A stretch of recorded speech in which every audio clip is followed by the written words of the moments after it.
welcome to the Endless Backlog podcast. I am your host, Ben Minkoff. Hope all is well where you are. Today I am joined by Christopher Compton from Canadian North. How are you today, sir? It's so weird. Is it weird? Hosting. Well, or is it wonderful? You're kind of good at it, though. Oh, thank you. And of course, the man without which this podcast could not exist, Gagandeep Singh. Yeah, thanks for having me on this podcast. It's something other than the host. This is weird. We're trying to push out the old... You're the guy recording, so, I mean, we couldn't do it without you. Yeah, that's true. Plus, among other things, anyway. Plus, among other things. I like to think that your impromptu one earlier was actually better than the intro that you had this time, but, yeah. I don't know. No what can you do? Here. You were really good on the first one, so why we ran with this. It's like, okay, no, yeah, you are hosting. You caught me a little off guard this time, but that's okay. Yeah. It's under pressure. And today, this podcast is going to be devoted to the game Undertale. Yeah. Which was one of Endless Backlog's top 10 games of 2015. Yep. Number 7, I believe. Number 7.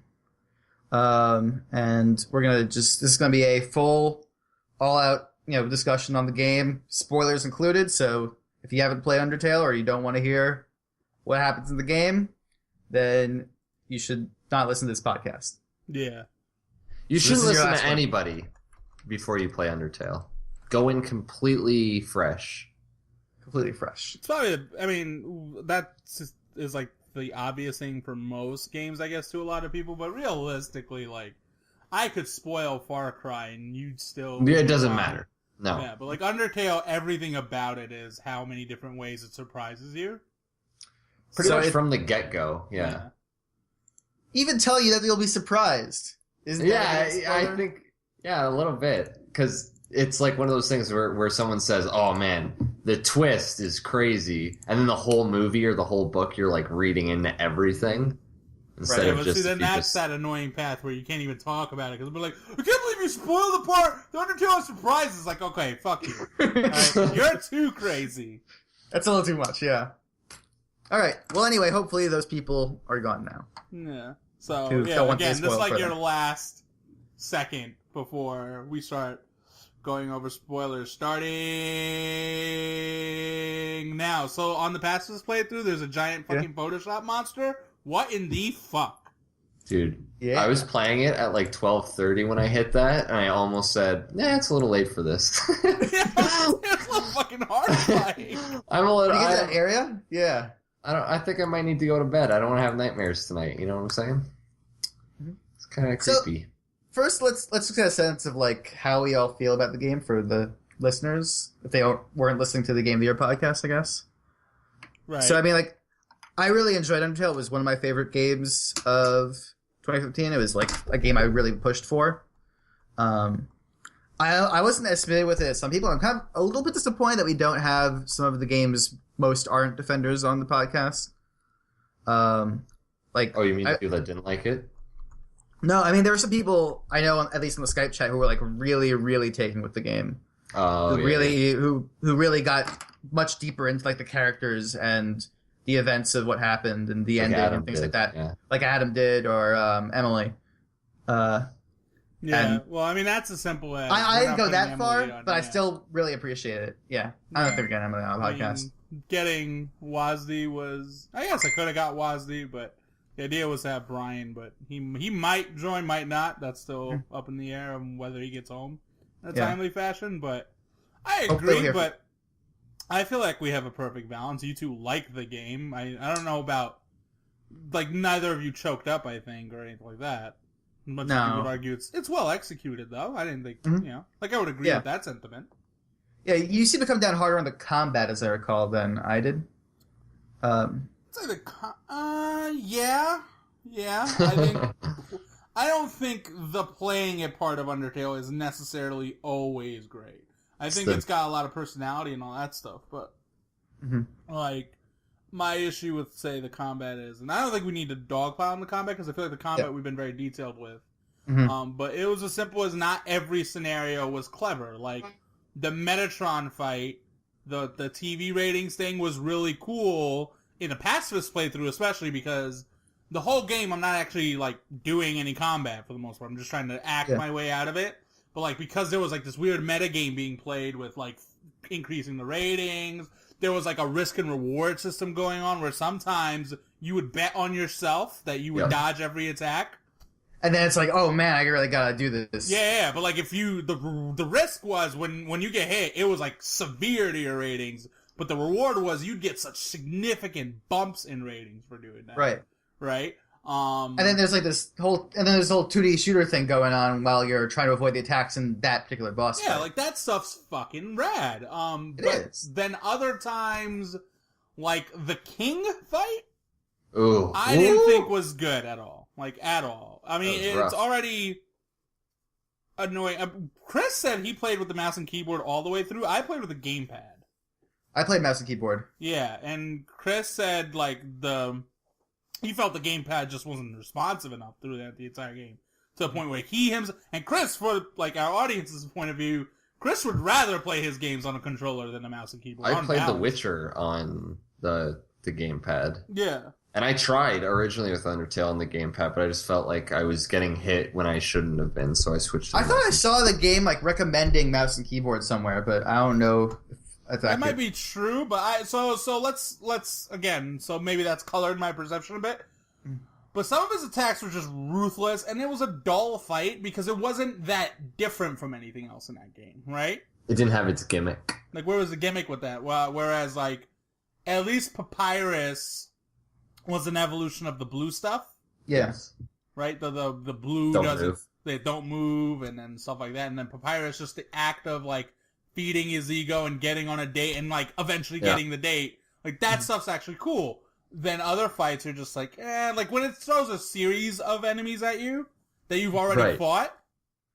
Yeah, some of those areas get a little I just ran past a lot of those fights. Like, I didn't even go through. Once you get the ability to flee, I fleed, like, for everything. Yeah. So, which I feel like defeats the purpose of being a passive. Whereas, like, I really like the two dogs that, like, thought you were a dog and that they just got pet by a dog. Like, I know that sounds like an awful sentence, but, like little moments like that I thought were great. And I guess I'm being unfair because I feel like I could keep making these examples over and over again. So maybe the game was better about it than I think it is, or my perception of it is. It definitely had way more hits than misses. Yeah. It's just when like it missed. The flexing contest. The flexing contest was good. The Sunday airplane. The dog whose head just kept extending. Yeah. That was so funny. It doesn't want you to get too close to it. Yeah. The ghost dude. I like the ghost. The crying ghost, yeah. The guy who is all like a real asshole when he's got enemies around, then you defeat the other enemies, and he's like, "Hey, dude." And honestly, the Flowey fights are kind of shit. Like, a lot of stuff happens on screen, but it's effectively a you don't lose battle. It's a, we're just gonna make you tolerate. Like, in my case, I just went through the motions long enough until the next story sequence happened, right? Because, like, there was no rhyme or reason to beating him because he's in his indestructible phase, right? Right. And JRPGs have done that stuff better by just either you lose to the boss, right, and then the story goes forward. Well, I mean, you can lose in the neutral playthrough. In that neutral fight, you can lose. Like, full-on lose?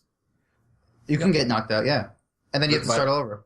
Once you're doing the pacifist route, you can't lose. Yeah, but, like, on a pacifist playthrough, which is how I played it, like, it wasn't particularly fun. It was just lame. Like, because it wasn't even, like, a challenge at that point. Right? It's just an irritant that you tolerate. So, let's just like get into that particular encounter because that's like a big moment in the game, and I know it's one that a lot of people felt like really, really enjoyed. I mean, I think Jason Schreier wrote an article about it on Kotaku, like that particular fight. Right.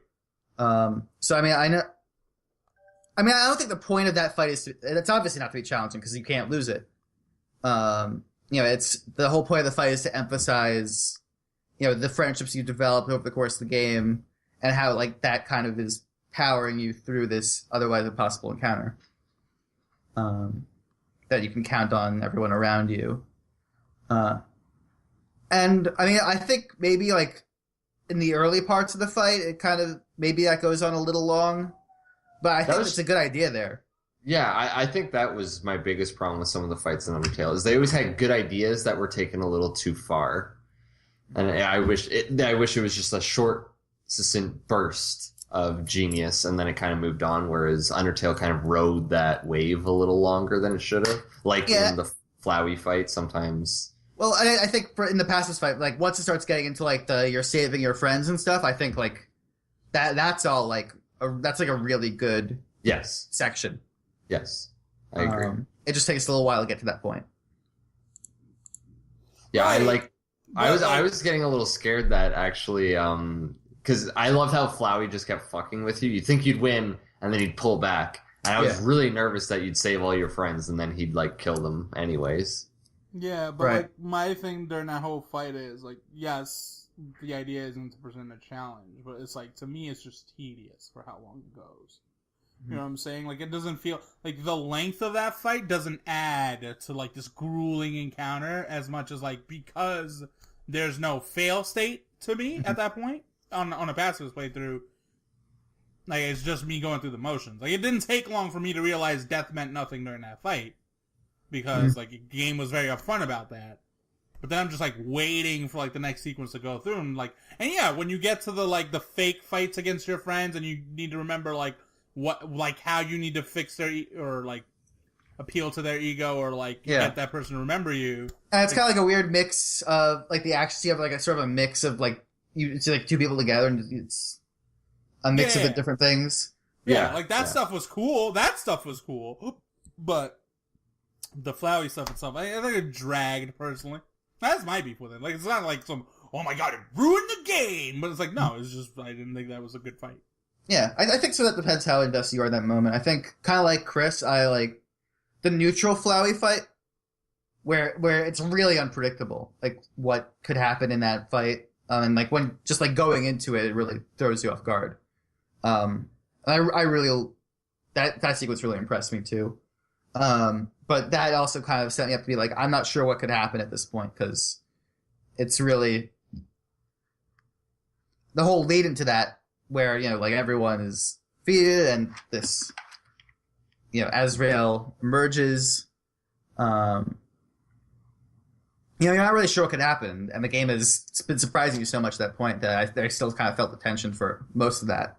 Yeah, no, I definitely agree. It kind of felt in that last, I guess, hour of the game that all bets were off. I had no sort of reference point. Because, you've been playing games long enough. You sort of know where the story beat is going to go or how this fight is going to play out.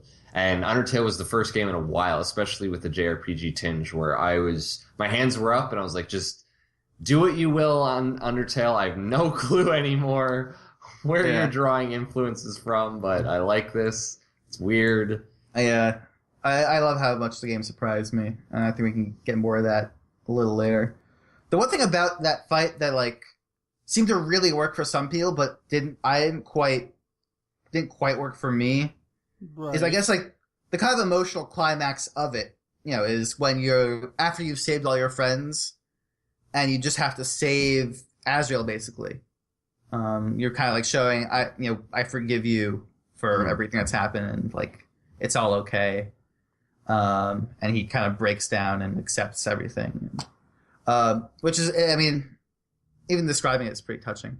But in the moment of the fight, as a character, he kind of comes out of nowhere. I think that's honestly, again, I didn't read into the lore while I was playing the game as much as maybe some other people did. So when Azrael's character starts to form in a tangible sense, I always understood that there was Frisk and someone else. Yeah. You don't really know anything about that other person. Until that moment. Frisk isn't a real person, guys. It's McFart. Okay. Well, there's McFart, and then there was this other person. There's McFart, and then there's Frisk. Yeah, and then there was this other person that was being hinted towards. McFart is the player. Yeah. Yes.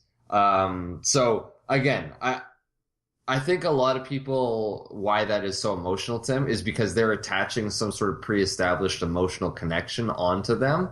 And for me, I don't really do that. If I don't know the character, I don't know the character.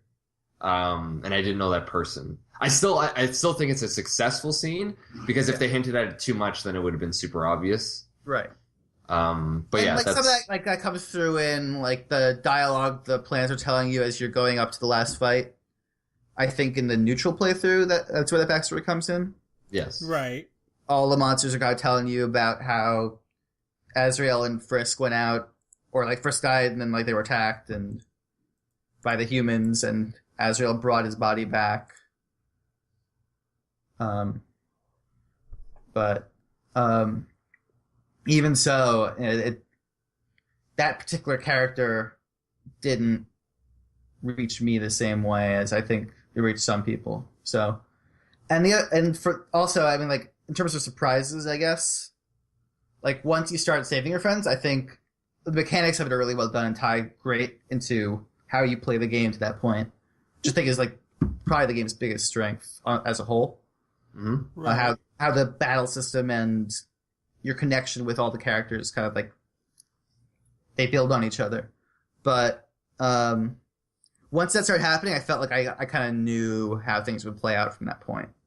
Right. Because it was just like a kind of, you know, power, friendship saves the day. You call your friends back and they help you, and then everyone's power together is able to triumph over evil and darkness. It really reminded me of, I forget which one, it's probably both of them, Persona 3 and 4. Mm-hmm. How that kind of ends, you're up against the final boss that's invincible. And then you start drawing on your social links. I think it might have been 4, actually. You start drawing on your social links, and then you gain power, and you become more powerful. You don't save them the same way you do in Undertale, yeah. But I definitely that's when I started to kind of piece things together and started feeling the influences of, friendship, power, and all that. There's I know the there's correct like answer. Okami is like that. For me, my favorite one of those kind of moments is actually in EBA, Elite Beat Agents, before the final mission, where the agents are like trapped, and then everyone you've helped over the course of the entire game all come out and cheer, and then like they're saved by the power of everyone's cheering. Yeah. Oh, and then JRPG. Jumpin' Jack Flash kicks in, and it's awesome. And it felt kind of like that to me. But the game had been surprising me so much up to that point. I was just like, oh, okay, now I know what's gonna happen. I was gonna say, I know why the correct answer is, but like, do you have another reason for why you think Undertale handles this stuff better than say like, because the whole friendship will save us all is like a really stupid plot point in games like, I don't know, Final Fantasy 13. Oh God, yeah, that's 10. Like that's those a two terrible games example do of that. it, and they're shit at it. 13 in particular is So you really wanna- heavy on. I think it's honestly because if you buy the characters and you care about them and they're endearing like they were in Persona, like they are in Undertale, then you forgive the cheesiness of the plot because of the power of the characters. Right. You almost believe that these people would have that power more than the no connection and no chemistry of the Final Fantasy 13 cast. Right, yeah, it comes down to that connection with the characters. And Undertale's cast is both, they're very varied, very quirky. There's a lot of like good sorts of contradictions in all of them. Yeah. And in general, yeah. I was gonna say like systematically the story does a better job of conveying like the community vibe when you're playing the Passives playthrough, where it's like, like there's a bit of a unity to all these characters. It's sort of like outcasts, and like they get along with McFart in a way that they don't really get along with other people. Like Papyrus is actually like, he's comical, yes, like that's one thing. He's very capable, but you see that Papyrus is a bit of a fuck up. Yeah, but like he's your fuck up, right? Mm-hmm. Like the story and he's builds got on such that like stuff. a positive attitude. about everything, And it's like you buy into that connection of these characters, and then that thematically makes sense. The end game, Persona's the same way. It has a full-on mechanic built around that stuff. The reason why it's tripe in Final Fantasy 13, among the many reasons that are bad about Final Fantasy 13, but the whole story builds around this whole Ragnarok Destiny bullshit, right? Mm-hmm. About how like just doing your job, like there's just two results, right?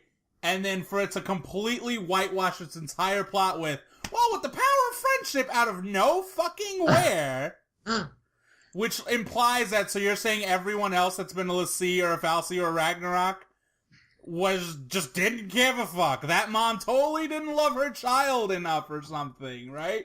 Like, it doesn't undermine... I don't even know what happened at that part.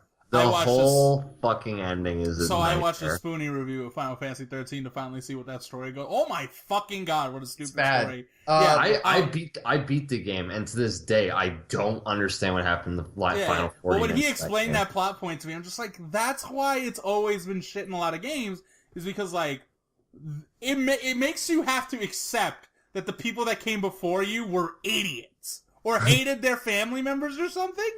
And, like, in Undertale, that's not what happens. In Undertale, no one else made the attempt to make these type of connections. In 13, what actually saves them is the blessing of the goddess Etro, which you only apparently can, like, is even really hinted at if you, like, get all the way through the post-game. And even that's an interpretation. Well, clearly you it's really read stupid. Way more into that than I got involved in a lot of discussions possible about that game because I really didn't like it. Game's ending is fucking bad. But Undertale's not like that because the relationships are built well and they're built through the play. Even with Papyrus, you kind of see how quirky is just from like it just through the boss fight. Right. And with Undine as well, her persistence and how strongly she believes in what she fights for. Right.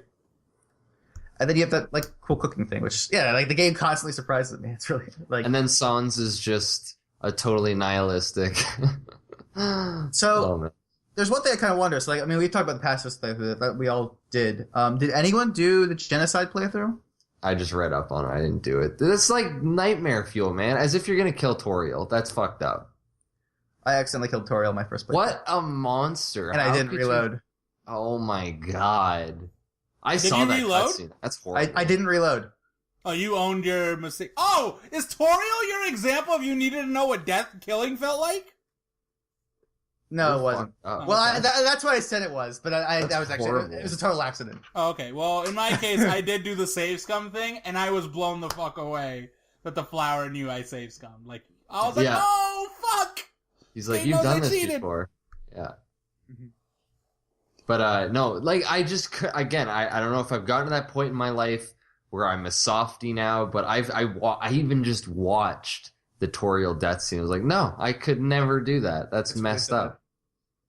Made me feel pretty shitty. And then going through, like, I just don't understand how someone could see Papyrus's personality and go into that boss fight and be like, yeah, you're gonna die. Like, what? What kind of a monster are you? The two reasons I kind of want to bring it up is, like, one, apparently, like, the real hardest boss fights in that game are in the genocide playthrough. Yeah, I could see that. Well, I watched the final boss fight with Sans, and that looked impossible. Yeah. That so was it's so like, hard. We were complaining about Or pacifist. Asgore. Yeah. About fighting Asgore, then, like, that's even crazier. But, I mean, also, like, I think one of the other kind of strengths about Undertale is, like, how it does give you the ownership of those choices. And, like, because you can do that, it makes the pacifism mean a bit more. Right. Mm-hmm. It's not, like, there could have been no combat in Undertale. They could have removed the fight option. Yep. And it would still, like, you could get through it, obviously. But you have to make a decision that you're And that's the to... only reason I would say don't read into Undertale before you go. Like, I even think the fact that someone told me that, like, the true pacifist ending is the best ending, I was like, would I have then gone into Undertale without thinking don't kill anybody? Because my first reaction, I probably wouldn't have tried to kill Toriel, but I probably would have tried to kill some other things. Mm-hmm. Yeah. And Toriel's kind of set up so that, like, it is easy to kill her by accident. Yeah, so in my case, like, I full on went in and was like, alright, I'm gonna do the pacifist playthrough because that's the playthrough everyone's talking about. So... And I think that the only thing with that, people talk about because it's like, you can play the game less if you just aim straight for a pacifist playthrough. Whereas if you, like, kill someone earlier on, then you have to start over to get through the pacifist playthrough. Yeah, if you even kill one person, you're stuck now. You can't do it. But even so, I think it's important that, like, you kind of reach your own, like, that you have to make that choice yourself, and that the game doesn't just, like, hand it to you that way. I think, yeah, like even part of that is when you finish the pacifist ending. If you go back to the game that started again, Flowey shows up and he says like, everything's great, everyone's doing well. The only threat to this world now is you, because you can start the game over and you can wipe everyone's memories. I love that it does that stuff. That's so cool. And that would destroy this beautiful thing that's happened. So please don't do that. And then it lets you make that choice. That's fucked up. The game is basically telling you don't play me again. Yeah, it says don't play me again. And so, I was like, yeah, that sounds fair. I like the way things turned out. But those choices kind of make the world. I think they help give it that sense of reality also. That it's a place that your actions mean something, because you can make it this horrific hellscape where everyone's dead or hiding from you, or you can make it a happy place where everything turns out well and the power of friendship saves the day. Power of friendship, man. Beautiful thing.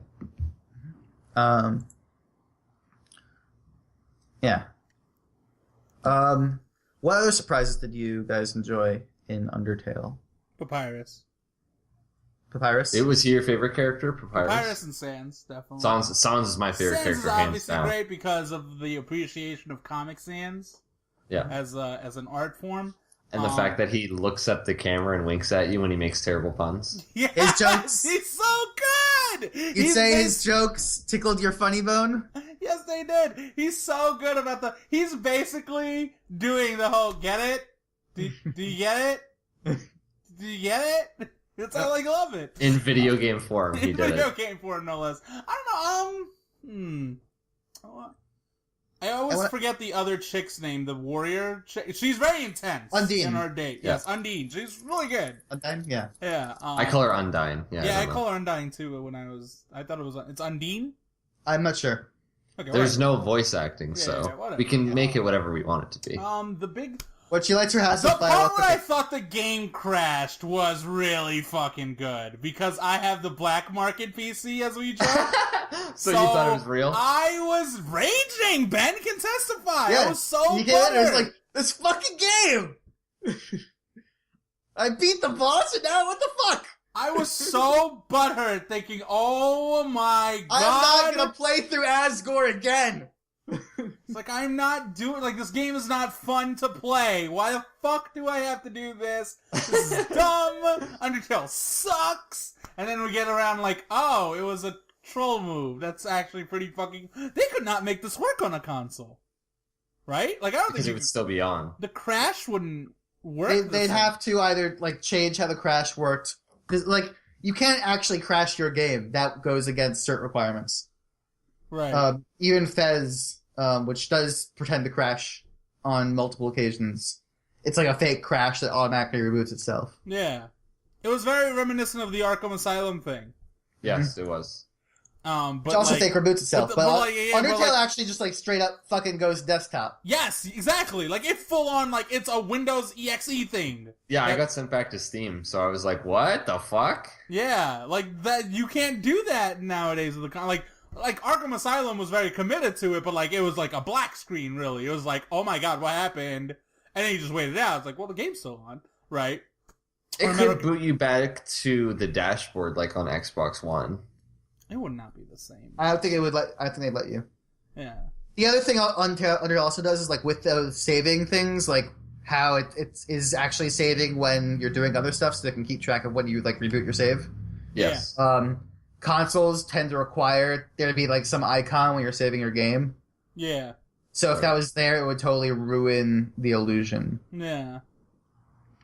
We're basically trying to say is if they ever make Undertale Sigma, no. I don't want that shit. I don't want that shit. They're taking they're making Undertale for kids. Undertale can exist on a true indie platform. PC. I don't know, it's pretty good. That was a good moment. Finding out that the scientist was a bit of a creep. A bit of a creep? Yeah, was doing crazy fucked up shit. inhuman experiments. Yeah. That was disturbing for that game to go. that whole section, is like this. It's got when you're going, vibe. when you're going through the basement of the lab, and you're hearing or you're reading those logs, the diary entries that she's making. It's progressively like starts off kind of mad scientist, and then it gets really mad scientist. Mm-hmm. Yeah, that was kind of. It's like what do we tell the families of these people that I'm basically harvesting and decomposing? Now their children or brothers or whatever are like weird fusion beasts. And that was one area where like the graphics kind of worked. The creepiness of it, yeah. Yeah, it kind of built up the creepiness of it. There are a few moments where it, like I think the art direction of the game is like not its strongest suit. It's kind of all over the place. It's not very coherent most of the time. Right. But there are a few times where like the expectations they built and the abstractness of it functions really well. And like the creepy moments are certainly like probably the best of that. Both the lab and the Flowey fight where it's like suddenly like a totally different aesthetic. Right. Like those both caught me off guard in a really good way. I really liked all the weird Metatron mini games that kept popping up, like the game show things. Yeah, the quiz that he makes you do. That if you've been paying attention to the game, the quiz, the bomb defusal part. When it came up, it was like a cooking show, and it was like, oh, yeah, that stuff was really rad. That was so funny. He's like, one last ingredient: human souls. Pulls out a chainsaw. And then, like, the game would psych you out, and it's like, oh, okay, it's not going down that route yet. Until the final fight. Yeah, I thought it was pretty legit. Mm-hmm. Did anyone go into Asgore's basement and see all those coffins? That was kind of fucked up. Yeah. I saw that. Yeah. It's kind of fucked up. It's extra fucked up because you realize what he did.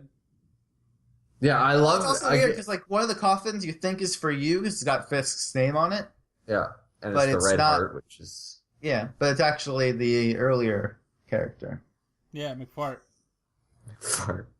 No, you're McFart, so the coffin that says Frisk isn't you. Oh, yeah, well, okay. I was gonna say, that the weird puzzle thing, where, it's saying you have to remember all these weird rules. All these rules, and then, like, at first it's just like, the gag is like, oh, the random puzzle, perfectly easy. Yeah. It's like, okay, that's funny. But then, like, the puzzle actually comes up again, it's like, I'm not gonna explain it to you. Fucking solve it. You got 30 seconds. Yeah. I was also gonna go another route. It's like it's made extra funnier now because The Witness came out not this year, earlier, right? And The Witness can it starts off a lot of simple rules, but some of those later puzzles, it's like you're balancing a lot of different rules you've learned throughout the game, right? Yeah. And it's like Undertale was doing it as a joke, but The Witness is doing it so straight-faced, like ads. It's retroactively made me like that joke even more a little bit. Yeah. At least The Witness doesn't, like, just dump all the rules on you at once in text. Oh, yeah, well, no. Yeah, it's designed by an adult. But, one of I love the whole, like, Toriel's character is a play on how hand-holdy the tutorials are in video games now. Yeah. And I just thought that was so funny when she said, you know what? This room's actually a little hard for you. And she literally just holds your hand through just like walks you through the room. I thought that was like Deus Ex fucking came to my head when that shit came on. And I laughed so hard. And then she's like, this room is really tough. Think you can do it? And you just walk straight. You don't she's just hiding behind the pillar. Right. I was just making sure you'd be okay. Yeah. No, I think that was actually probably one of the best openings of any game last year because it immediately established, like with Flowey, you understand that there's a bit of a darker layer to this game's somewhat simplistic, well, definitely simplistic aesthetic. And then it's got this humor underneath it too. Again, no game balances humor and darkness as well as I think Undertale does. Yeah, it does handle its stuff really well because I think the darkness kind of... Like, it starts as kind of a lighthearted romp, but then darkness underlines the humanity of all the characters. Yeah. And that's why Son's one of my favorite characters, because I think he is the only one that truly, other than, like, Flowey, I guess, and maybe Torio, but he truly understands what's going on under the surface of everything. And I think his whole character is, again, if you reload saves and do things, he's the only one that responds to it, and that's why he has that kind of nihilistic tinge to him. He's the one that understands that we're just a game to you, and you're just gonna keep wiping saves and saving over progress, and it doesn't matter. Yeah. And you're just like, whoa, Science. Mm-hmm. I thought you were a funny guy. Yeah, when he revealed he was sharing jokes with Tario, I felt really bad about having killed her in my first playthrough. What the fuck, man? That's so messed up. It was an accident. Yeah, I accidentally killed her too, but like You guys, monsters. They're knock-knock joke buddies. I didn't think I could just, like, pick Mercy a billion times. Sure you can. Yeah, I was gonna say that. I thought that sequence was a little odd in that way. But at the same time, I thought it was clever how Torio's true soulmate in the end of that story isn't like fucking Asgore or something. It's actually Sans.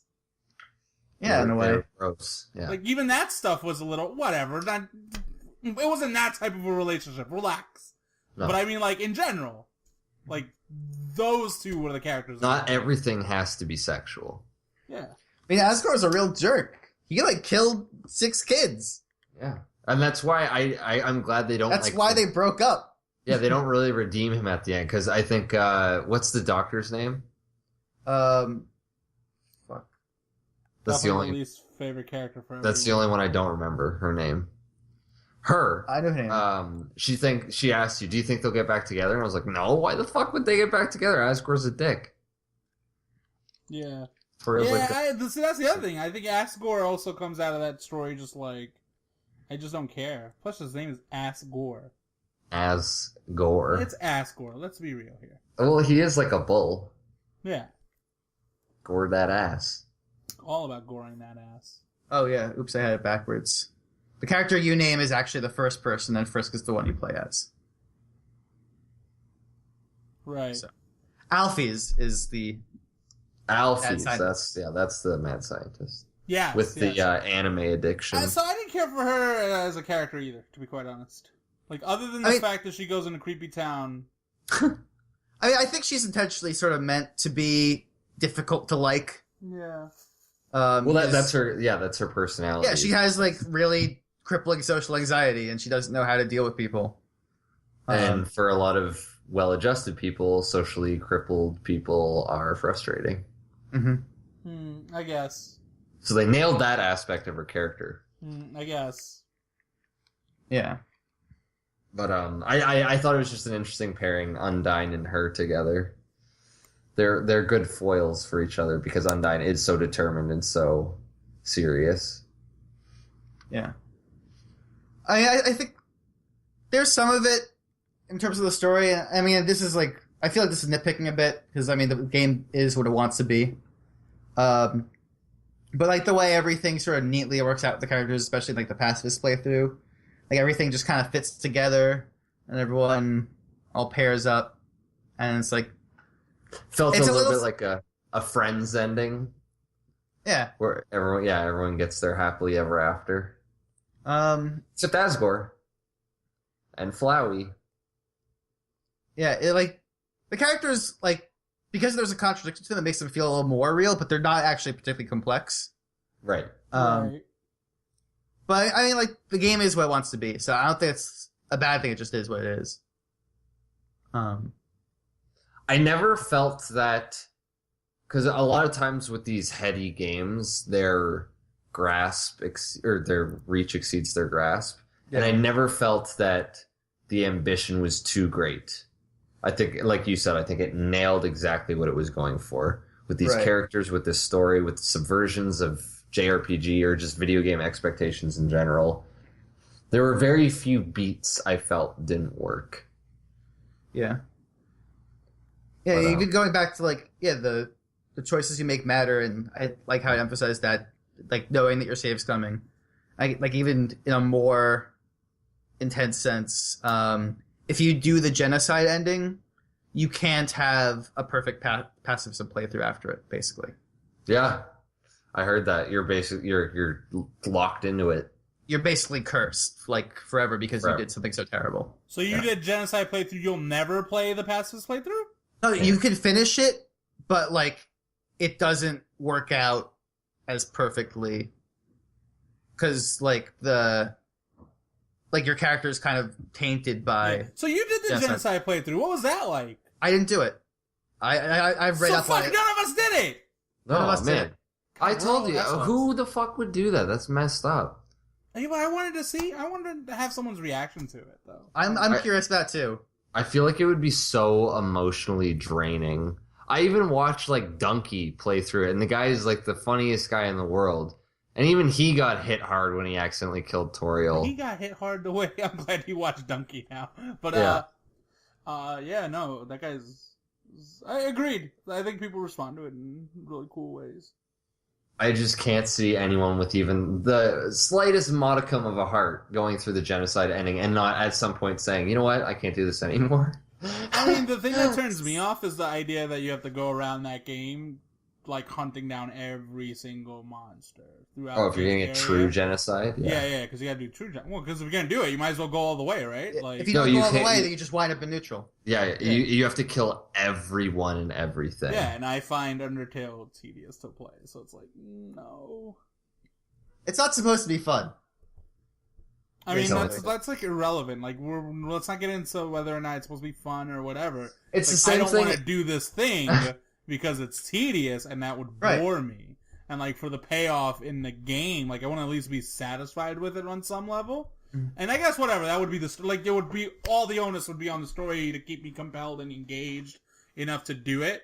But like that speaks to my larger complaints with Undertale all the time is that even though it makes great jokes out of its interactivity and like just great twists based on playing it, the playing it part isn't as strong or adds to the experience necessarily, right? Like the playing it part is still the Achilles heel for me. Well, I mean, I think it does add to the experience, though. Well, okay, yes. You can't watch Undertale. I agree on that sentiment. Like, understand what I'm saying, though, is very similar to, like, I guess my reaction to Spec Ops Online. Like, just because this game is subverting certain expectations doesn't mean that I don't feel like I'm playing a really dull shooter when I'm playing Spec Ops Online. Same exact scenario with Undertale. And I mean, for example, like with the genocide playthrough not being fun, like the whole game is very much about, like it does want you to eventually come to your own conclusion to make the choice not to kill everybody. Right. So when you do decide, when you do make a choice to like go about killing everyone in the game, and you have to make a very intentional choice to do that, and that you have to hunt everybody down. You can't just like walk through and be like, every time I come into an encounter, I'll fight. You have to be like, no, I'm going to stop here and keep fighting until nothing's left. Yeah. And I'm telling you that that's not what stopped me from doing it. What stopped me from doing it is I don't want to play this thing anymore. Not that like, oh my god, I would feel sad, because whatever. I feel I've gotten my past first playthrough. It was good. I want to see the other ending, I guess, on some level. It's as simple as I don't want to play this thing anymore. It's basically only for like either crazy completionists or people who really like playing evil. I guess, yeah, sure. But like playing evil in games can be entertaining. Like, yes, games have a bad habit of making it like mustache twirling evil to the point where there's no nuance. Like Mass Effect. Well, not even just Mass Effect. He's more like a renegade, you know. Well, I think Undertale also kind of wants to discourage the idea that there's no consequence. Yeah, renegade. Okay. Is it like that? There's no consequence. That you could just be evil and then it doesn't really matter. Sure, but like, listen, I'm not undermining its story stuff. I'm literally just saying the following thing. It makes, like, the gameplay makes me not want to do one of its ending. Not because its story is, not because I don't trust their story, not because I don't trust their characters, not because, like, I'm afraid to make a choice, but because playing it kind of sucks. Like, I don't want to use harsh words, because I don't think Undertale is, like, this awful thing. It's actually a pretty cool game. It's very clever. It's just, like, if you're telling me one of the requirements of that playthrough, and you're telling me I'm not allowed to criticize it for being tedious, I disagree fundamentally there. So it's like, I don't want to be bored to fucking death, is my problem. Yeah. I mean, I'm more speaking to the genocide run in particular and not the game in general. Sure.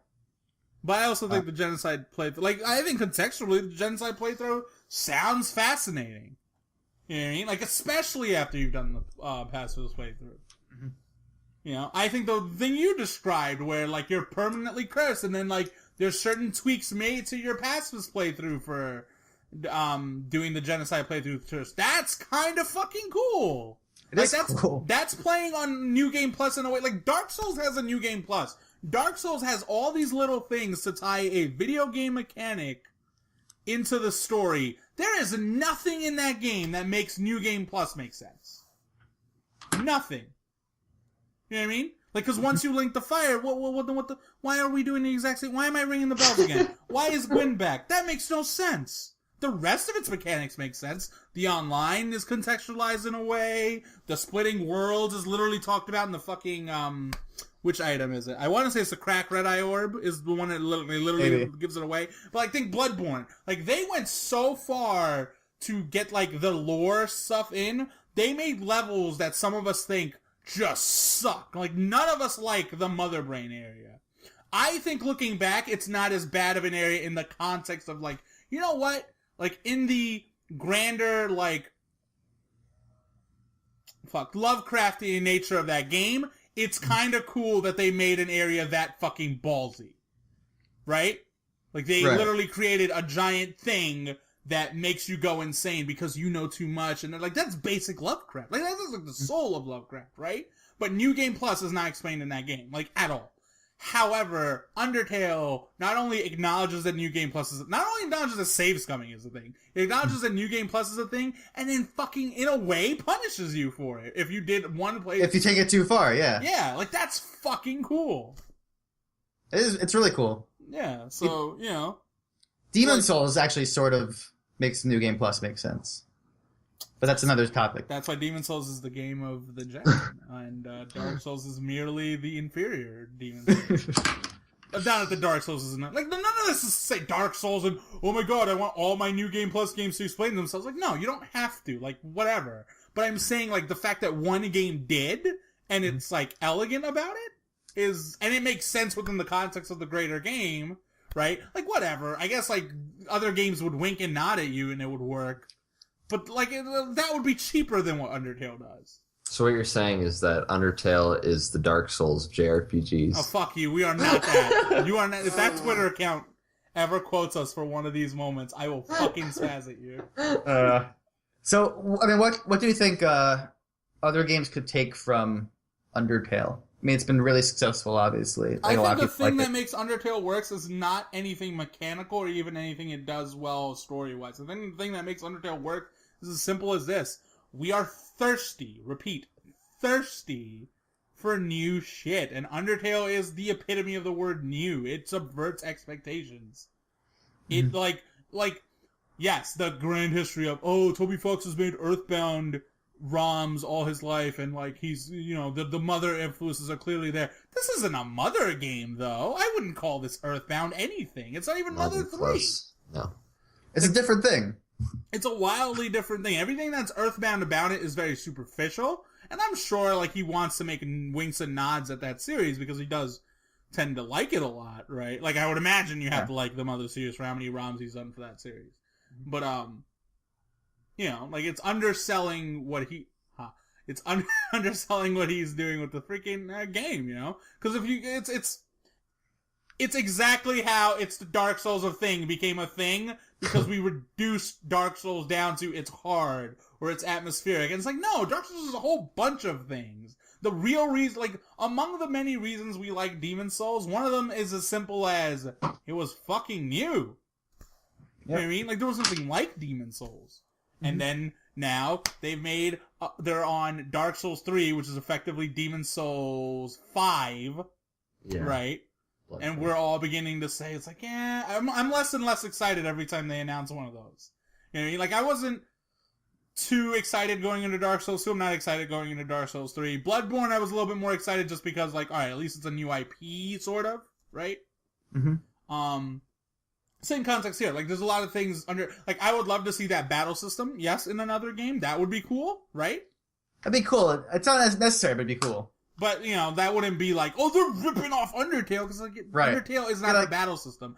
Yeah, there's probably more to explore. You know, the pacifist playthrough. First of all, stealth games have existed for motherfucking decades. And second of all, the pacifist playthrough is not everything that Undertale is. Meta humor is not everything Undertale is. It's the composition. It's all of that shit coming together to make exactly what Undertale is, which is, I mean, I keep coming back to it. It's a surprise. The real thing of Undertale is that it's a surprise. Like, the Souls games, the true meat of the Souls games has always been, fuck you, we are becoming that website that fucking compares things to Souls. I fucking hate you so much, Chris. It's like... The Souls games is what's around that corner that's unexplored. That's what all the games that are hard or atmospheric don't seem to grasp. It's what you didn't like about Ori and the Blind Forest. It's because whatever was around the corner in Ori and the Blind Forest felt predictable. It felt like exactly what you were going to get out of a game that is a 2D platformer that's using Metroid-like elements, that's got a pretty art style, and like a fucking orchestra doing the soundtrack in a very classical sense, right? Yeah, I get what you're saying, and like it does kind of remind me that. I mean, maybe my question was bad in the sense that sometimes not the first you time think you think that like something's popular. It's like, oh, there's this one element we could take from it, and it'll make whatever else that goes with it popular. That's exactly like Call of Duty 4. Why the fuck did every game after that get kill streaks? That's not the only reason Call of Duty 4 was a good game. Yeah, like, there's sort of thing also with I saw this interview with James Gunn, actually. It was being asked, or I think it's being asked, hopefully, about Deadpool, where he's saying that, like, Guardians of the Galaxy was this weird, risky thing, and it worked, and people thought that, like, oh, Guardians of the Galaxy worked, that just means we have to make, like, a kind of self-aware, funny superhero thing, and then it'll be popular and good. When it's really more just like people just want something unexpected. Yeah, I mean, people want something that's well made and also like gives them something they didn't have before that they actually want. I would argue that that's been an issue with films today. It was we actually talked about this on one of our podcasts earlier this year or earlier last year.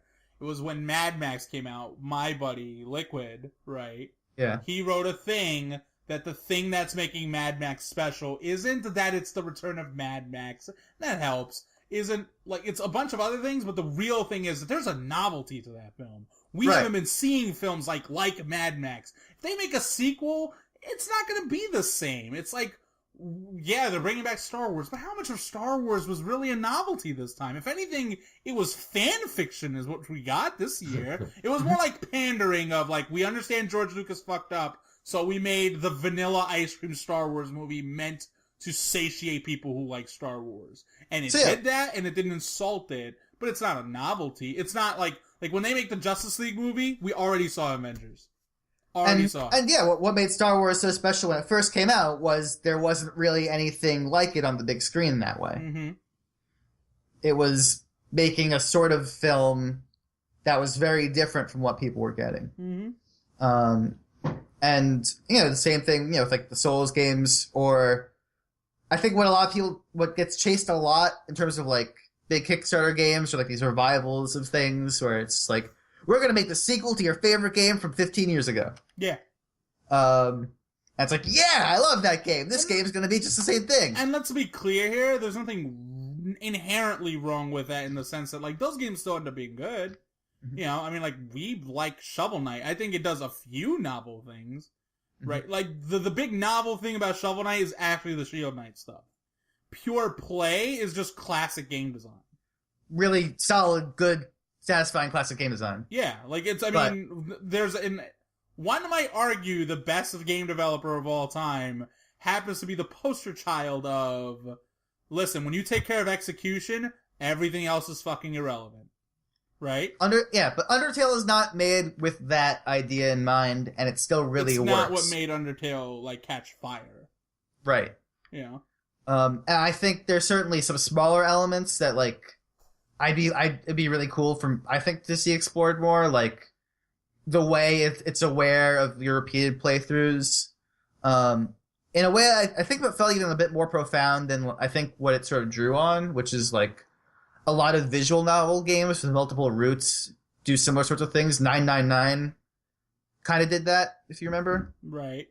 And I like how they brought that to a more active game. And it'd be cool to see other games do that. And it's always cool to see more games that like find ways to like make violence not the main mode of advance, which is more like a larger trend. It's not just Undertale, Right. but I think you're right. Like, so where it succeeds as a package is just being unique, being surprising, having a good understanding of how to use everything it's doing together to support it, each individual element, so it becomes more than just the sum of a battle system and a story. Yeah. I mean, don't get me wrong, there's like execution reasons why Undertale is good, and there's little things we've taken away from its story, and that whatever, if someone made a game that was very similar to it, yeah, it would probably still be a good game to a lot of people, but it wouldn't be that game to a lot of people. I mean, I'd definitely also be more for more short JRPGs with less filler. Oh yeah, like that stuff absolutely is awesome in Undertale. Like that would be cool. But I would go on the other way. It was like what would Undertale do for JRPGs if we want to be that nerdy? It's like, well, I mean, like there's fundamental difference like culturally there, like the way the West writes stories versus the way JRPGs are written. And I'm not going to sugarcoat this. JRPGs are shitty anime most of the time. Some of the all-time classic JRPGs are really shitty animes. And I mean that not in disrespect to anime, I mean like they're bad stories. Like anime writers would be like, no. Well, yeah, I'm playing. It's a little harsh. Playing through Final Fantasy X right now, and the first opening hours of that game were like, what the anime gave fuck us is going on? Anime gave us Monster, and then JRPGs gave us maybe Suikoden 2 story. Suikoden 2, right? And then Mother 3. Mother 3, sure. And then, but like, then after that, it gets a little bit more wishy-washy. Like, the Final Chrono Fantasy... Trigger's pretty fun. Chrono Trigger's awesome, but then, like, the Final Fantasy series is a shit barrel story after another. Like, we make the joke that 13 is the bad one, but, like, get the fuck out. 10 is pretty stupid. 8 is... Oh my god, 8 is stupid. 10 worked for me, but I played 10 a long time ago. We were kids, and that's what Yeah, I'm no, saying. I'm playing it right now. It's Final Fantasy is like a deathly serious version of the Power Rangers in the sense that you remember being so into it, and then as a grown-up you go back and you go, man, I still love it. Here's the difference, though. Power Rangers is at least so cheesy that you kind of can go back to it for its stupidity. Final Fantasy, you can't go back to it for its stupidity. You go back and you realize how bad it is. I mean, Undertale is still pretty anime, though. It's just... No, but I feel... It's so comical. Like, it's more parody of all that stuff than it is anything. I feel like Undertale has a timeless quality to it, that it doesn't really matter what age you are or when you're going to play it. That story and the way it's presented is never going to feel dated. I feel like, when you go back to Final Fantasy X as an adult who's watched adult things or, like, well-written stories in which I am. Film and television, or read a book, right? And then you go back to... Even if you've watched good anime, look at how bad JRPGs have gotten, Ben, that I am willing to say these words. If you've watched good anime, you'd go look at Final Fantasy VII, which is a quote-unquote Stone Cold classic, and go, fuck, those characters are pretty stupid. Probably not. You're not wrong. I haven't actually played through Final Fantasy myself. Like, we love the Metal Gear Solid franchise, but... Like, real talk. Like, not even to make this a Metal Gear Solid 5 diss track, but, like, just 2 and 3. Like, I love 3 has great moments.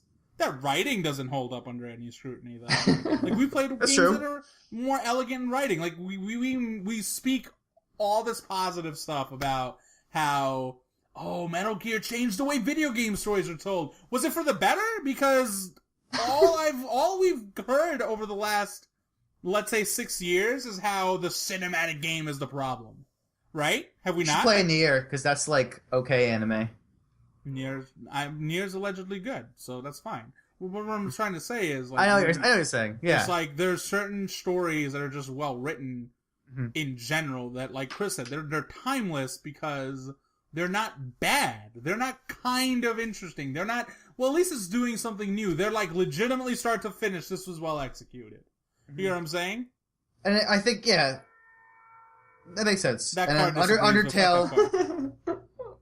and Undertale does a good job of kind of, like, it's focused, which I like. It's not a particularly long game, but it goes at this theme of, forgiveness and... Yeah. And for the record, I understand Phil's displeasure with its meme humor, especially because the internet, as we've talked about, the internet was not ready for Undertale. Because Undertale outright, does not condone that type of behavior. It basically tells you don't be so obsessive about fucking, game stories or something, right? Don't be that way. And then the internet has to be the fucking internet, and it does what it does. Right? Yeah, Undertale is not a meme humor game. We had a discussion on the Game of the Year podcast as well. It's Yeah.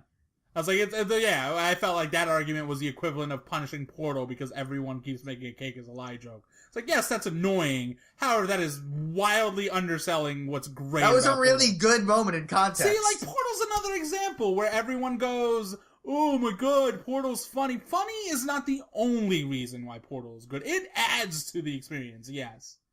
It's not, I guess that's Portal is more more a than thing just, about being unique, also. Yeah. That's always been, the annoying thing. I'm so glad the Undertale podcast has turned into Goggin Preach Hour, but thank you. I gave you that space. Like every podcast. No, here's the thing. I hate you. I came into this podcast with the intention that, alright, I'll step back and Ben and Chris will handle the... Psych, that's why you're the host forever. Notice, I would have never asked the question what Undertale could get asked for change about other games. Ben made that mistake. Anyway. It's okay. I think that's a good discussion. I guess. Ben knows how to use his pieces better than I do, apparently. But, that's an example of what what I've always hated about video game writing. And whatever, you've badmouthed mine in the same way that I have a tendency to compare a game to another game, right? But, the other lazy thing in gaming is that we reduce a game so much. We rob the game of, what really makes... Bayonetta is more than just a combat engine. Bayonetta the character makes that game. Its absurdity makes that game. Even the shitty, sequences we don't like, sort of do add to the experience because it's a homage to Sega. Right? The inside jokes in that game are great. Mm-hmm. So, Well, that's why I just don't understand why people say Undertale is meme humor. When, almost every joke in that game is original to the story that it's telling. Yeah. It's playing on the archetypes of these characters that they've created. It's playing on the rules it's subverting inside the game. It's not like it's saying, hey, this other game? The cake is a lie, right, guys? Yeah. There's no references to other games, really. The only things, you could sort of argue with that, and even these are pretty indirect, are... I think some people have seen too many skeleton puns, which is really their loss. Yeah. And the Timmies. Oh, the Timmies, yeah. Yeah. Which feel a little internet-y, but they're pretty limited. And they're kind of fun. Area, yeah. And you can get one of them to get a college degree. What Undertale does for me, anyways, it almost feels like I don't want to get too hyperbolic, but it almost feels like what kind of Cabin in the Woods did for slasher horror movies, in the sense that you've now ruined slasher horror movies until someone subverts the genre even more than this or comes up with something new. This is the end. This is the destination we've been always reaching with slasher movies. Same thing with JRPGs. How do you make a JRPG after Undertale with a straight face and not recognize that it already made fun of you for it?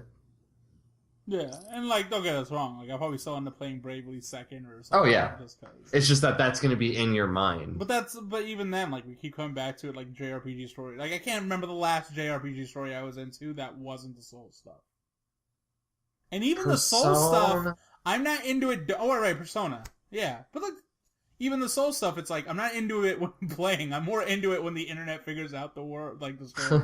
I'll give this a few months, and the internet will tell me why that was a good story. Yeah, then the internet will explain what was really cool about this stuff. I don't know. I guess it's a wrong way to put it. I can't remember the last time. It's I like Valkyria Chronicles. I like Fire Emblem enough, but it's just Undertale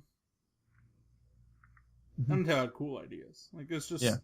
Of an era, it makes sense. It makes sense in a Twitch, YouTube era, absolutely. Right? like, games, when they try to be Twitch fodder, it's usually at the expense of the game, right? But Undertale lends itself to the Twitch stuff while still being good when you're just playing it regular. Yeah. Like, I think that type of stuff is underappreciated when a game does that. Because there are a lot of layers at which you could approach it. Yeah. Which is good. It's a game that does reward you for like going as deep as you want to go in. Mm-hmm. And it also says it's okay to stop wherever you want to stop. You don't have to go. Yeah.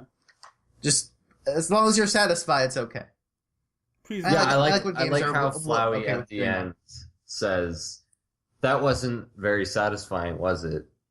When you get the neutral ending. Yeah. He's like, you could stop here, but if you want to see what's really going on, go back to Undyne's house and start from there. Yeah.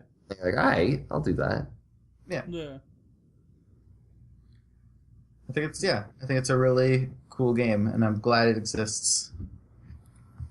I'm glad most games exist. I don't know about most games. Most good games, yeah, sure. Well, and Undertale is certainly a good game. Certainly a good game. No, maybe an I game. No, it's a good game. Get the fuck out of here. Whatever. It's the seventh best game of 2015. Yeah, it's an 8. It's an 8 out of 10. Are you guys sure it's 7? It might be 8th. Because I'm just not sure where Ori is. Is Ori 6th or 7th? I thought Ori was not 6. It might have been 6, yeah. Splatoon's 5, right? Yeah. Alright, hold on. I'm actually going to go look at it, but I'm pretty sure it was not 7. It was Rise of the Tomb Raider I thought 10. Super Mario Maker was higher than it. Rise of the Tomb Raider is at 10th, which unfortunately you guys won't let me cut, even though... Until Dawn is at... Is it Until Dawn is at 9? I think so. Actually, why am I doing this when the Google Docs exists? Pretty sure Undertale was 7th, though. Well, anyway, I think we're pretty much wrapping up this podcast. At this point? We're pretty much wrapping up this podcast. No, hold on. Like, at this point, I'm basically... Until we figure out... So, yep. There you go. Thanks I found for the listening. Google Doc. Undertale is 8th. Oh, 8th. Under 8th. Ori and Super Mario Maker. Well, it's better than Ori, so it's 7th in my heart. Ori 6th. I've beaten Ori now. I like Ori better, but... Ori's a better game. Ori is a better game. Like, I don't think comparing them alright, is whatever. That's a discussion. stupid way to word this. Fuck you. Alright, but I'm saying, like, I prefer Ori. Just because Ori is very... Well, it's a lot funny. of things I like about games, which is... It's funny. I went from Undertale to Ori, and because of how kind of clunky and slow Undertale is just by design, it's purposeful. Yeah. And then to go from that to Ori, which is so fluid, so fast, it was such a jarring jump. Yeah. It was fun. You an Ori hater, Ben. Anyway. Anyway, Yeah, thank you Ben. for listening to our podcast. Please subscribe to us on iTunes. Whoa! One's gotta go. Review us. One's gotta go. Oh, God. One's got to go. One's gotta go from 2015. Not even for whatever. We did a game of the blah blah blah thing. Undertale one's got to go. No. Yeah. Undertale. There were a lot of clever and fresh ideas last year that you two happen to have played collectively. So, Okay. ready All for right, this? Yeah. Hold on, I'm gonna make sure I make this. Well, I'm gonna make this actually kind of dick. One's gotta go. Undertale. That seems like the obvious one that was showing up, right? Her Story. I fucking knew that was coming. That's a creative. I just don't know what the third one is.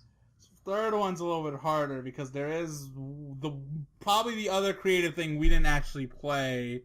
Chris, you didn't play Invisible Ink. So Right. I'm gonna be an even bigger prick and say Rocket League. Okay, I didn't see Rocket League coming. Shit. Because none of us played the other game. It Shit. more or less was a fresh idea for us. I'd have to say Her Story, but I'd feel really bad. I know. Yeah, I'd have to say Her Story too, but I hate Feel the really idea bad. that I would lose Oh, out. fuck this! We're talking Her Story right now! He just beat it the other day! She's crazy! I'm gonna put this at the beginning of the podcast. We also spoil Her Story. They're not twins. She's insane. They're twins! And she's insane. insane! They're not mutually exclusive. They are mutually exclusive. You can't be. the obsession with being the same, like, that's totally insane. No, but they're twins. There's one video where she outright tells you can't, like, imprison someone who doesn't exist, so bam! She's totally psycho. She doesn't exist because she, like, never had a birth certificate or anything. She has a psycho personality. She thinks she sees things. There's no one in their right mind. You can't explain that tattoo. That fucking tattoo. The other girl's always and wearing long sleeve shirts. You can't explain the bruise. The other girl is always wearing long sleeve shirts. No, she said that she purposely punched her sister in the face to give her the same bruise. Yeah, and then how'd it go away? You fucking believe that? You kidding me? She punched herself. When does the bruise go away? Well, because it doesn't. I don't think it doesn't all match up. No, the tattoo thing is the biggest red herring. Did you not notice that she's like the bruise is there and then it's suddenly gone? Like you can't do that. What bruise? I remember this. It's been like it's been a long time since I played this game. It's probably been like a year. Yeah. We played that game actually when it came out. I think that game came out in May. I played it like last week. Yeah, he played like a few weeks ago. Listen, either way, the tattoo. No, actually, the tattoo, like you can actually compare like the sleeves, and one's there and one's not. No, Ben. They purposely. She wouldn't be fucking wearing these shirts to hide the tattoo if they were gonna make that mistake. She goes out of her way to wear some long shirts. She goes out of the way to wear shirts, but then she gets a coffee spill on her, and she has no choice. Oh, did you not see the coffee spill video, Chris? No, I saw the coffee spill video. See, you saw the coffee spill video. Chris has got fresh mind, and he noticed this. I'm taking his word. She didn't mean to expose the tattoo, but it had to happen. Yeah, to trick you. To trick you, buddy. Trick me? What kind of fucking bullshit is that? Trick the police? Because she just wanted to know You're part of the police! You were the bad cop! Clearly. I'm not the police, I'm her daughter. Oh, right. Jeez. That's my favorite line during a podcast. I'm her daughter. I'm not the police. We went so far down the rabbit hole. Why are we discussing this? Imagine, like, because we didn't get to talk about her story either in this manner. Are you Imagine, kidding? like, I'm the host of the podcast. You and I fucking talked about her story the other time. We went pretty spoilery. But I want to go again. Gaga, you're wrong. It's okay. Me and Chris both agreed that she's insane. We all agree she's insane. Yeah, but none of us agree that she has a twin. That's also insane. The twin part is the insane part, though. That's crazy people theory. You guys are the people that are like, Leo's still in the dream. Why is the twin part so crazy? Because I think everything else about the story really just revolves around the fact that she went insane. That she's just got this, like, weird personality disorder. You realize there's, like, so few cases of... I also think that she's... I don't know, just in general. I think it's more hackney... I think it's just more... Split personality doesn't work that way. What? Split personality doesn't work that way, as like Chris is saying. Yeah. When everyone thinks about split personality disorder, that's not how it works. Okay, well, that's not the point. I'm not saying that. Yeah, because her story's really aiming for realism. Yeah. Anyway. It's much more realistic to think that she had an identical twin hiding in her attic for like 10 years in her house paying attention that her parents didn't know about. That is so stupid. Is it, Gagan? Yes. When you remove everything that's impossible, what remains has to be what exists. Okay, so what remains is that she's as a girl who doesn't have the tattoo, she's never wearing a short sleeve shirt showing off her arms without a tattoo. The tattoo is there. If there was a tattoo doesn't lie, Gagan. If there was a footage of that woman without the tattoo in that game in a short sleeve shirt, you'd have an argument, but you don't. Pretty sure there is. No, there isn't. You know, there's no definitive proof either way. Like, that's why they specifically... I know. But the fact that Ben wants to be this... like, I'm willing to go down that dark path with Ben and be like... I am absolutely right about this. You're wrong. You misinterpreted the whole game. The writer of the game said, we had a specific theory in mind when we were making this so that the actress knew how to act. Yeah, but they didn't say... There's only one way that's right. They didn't say which way. It's true. They don't want you imbeciles to figure it out, but us smart people, we got it. Look, you can figure it out. I'm sure you have it in you. You just have to open your mind a bit. Oh, Chris, did you end up watching all the videos after I told you this cheat for that? Nah. I should have. I got more than 75%. So that's what ultimately turned me around. Initially, I was thinking, okay, twins. Then I saw every video in the game, and I was like, it's a split personality thing. Is it really just that you can't arrest a person that doesn't exist? Is that like that's the only thing you're going on? What? Is it just like that you can't arrest a person that doesn't exist? Is that like the thing? Because I look at that as basically that's the last clip in the thing. You know what I'm saying? That's like your last imprint in that story. Because she's not a person. She was never born. She doesn't have a birth certificate. She doesn't have anything identifying information. So she's like a person that doesn't exist. Or she literally doesn't exist. Man. Or she literally doesn't exist. See, I'm just playing both sides to fuck with each other.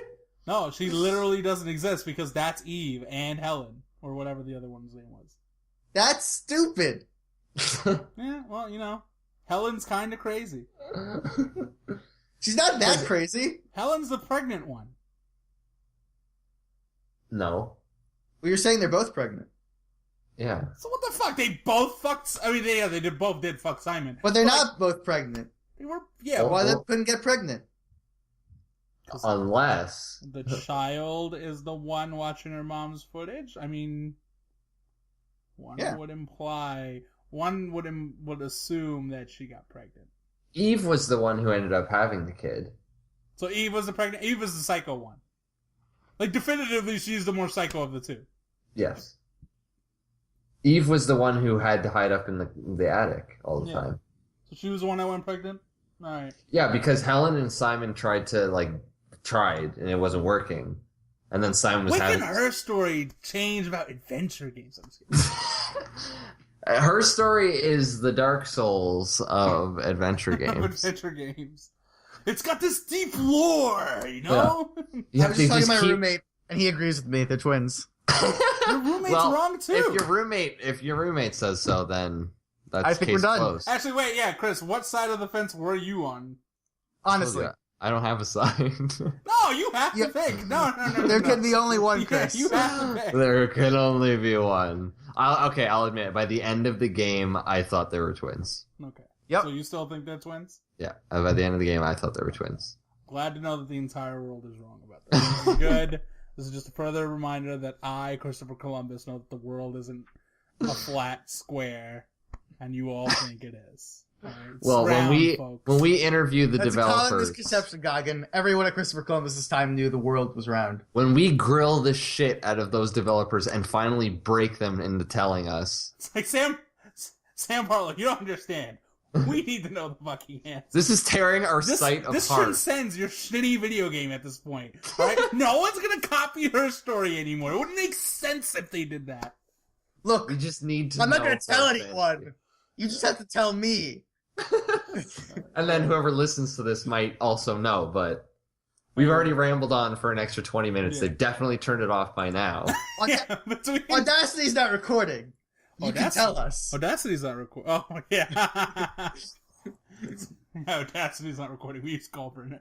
But anyway, send us emails at podcast@endlessbacklog.com. Yep. Leave us comments either on the YouTube video or our website. I was going to see how much of this I could do myself, because I haven't tried it before. Go for it.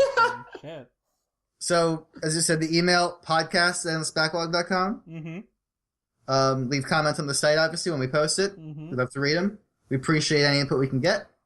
We'd love to answer your questions. We are on iTunes. Right? So, review us there. Stitcher. Podcast is there. MySpace. You've never There's used no MySpace. Why don't we have a MySpace, Goggin? Why the fuck? That's not my jurisdiction. That's not my prerogative. I don't personally have a Facebook. We have an Endless Backlog Facebook. We have an Endless Backlog Facebook. Do we? Facebook.com/Endless Backlog. Yeah. I haven't even liked YouTube. This. We have a YouTube channel. Yeah. We have a Twitter stuff on there. Oh, there's Tomb Raider stuff on there, so check that out, people. Yeah. Website. Do we have a Twitter? We have a Twitter. You can check out Goggin at Twitter at GogginEB. Nice. Twitter's a lot. It's the only social media thing I like allow myself to participate with. Anything else? That's all I got. I mean, it's almost like you don't do this enough, but that should be it. Sure. Okay. Next week's podcast, or next 2 weeks' podcast, is the way I've been lately. Let's be real. God. I probably will be. Ideally, we'll be back to more of a vanilla podcast rotation. In theory, it'll be a what have we been playing, but barring a major news story, that might end up taking over. There's supposed to be a Microsoft event on the horizon at some point. That could be a thing. There's a Pokemon Direct coming this month. We might end up talking about that. That's actually tomorrow. Okay. Nice. So Pokemon Moon and Sun are a thing. We know that before the Direct because that got leaked. But look forward to learning more. Maybe people play more Fire Emblem. Yeah, I'm trying to figure that stuff out. Really, by the next time we have this podcast on, I'll have Grim Fandango done. And once again, Goggins 52 run check-in. I'm at 8 games beaten still, technically, in February. So if you can get to 9, you'll be on pace, more or less. Yeah. If I get to 9, I'll be ahead of the pace. It's too bad that Street Fighter V's launch was kind of wonky because otherwise we'd have good. Otherwise, yeah, it's too bad. But that's the beauty of it. Once Street Fighter V launches in March, we'll be playing that game a little more. All right. So yeah, we'll be back when we're back with a good podcast. So stay tuned. Let's not get carried away and say it's gonna be good. It'll be the best amateur hour podcast. I know that was the one thing you almost went to this podcast and never said. I was gonna be so upset. Yeah, we're out. So we are out. Bye. He doesn't see you when I'm hosting. Peace. He doesn't see ya.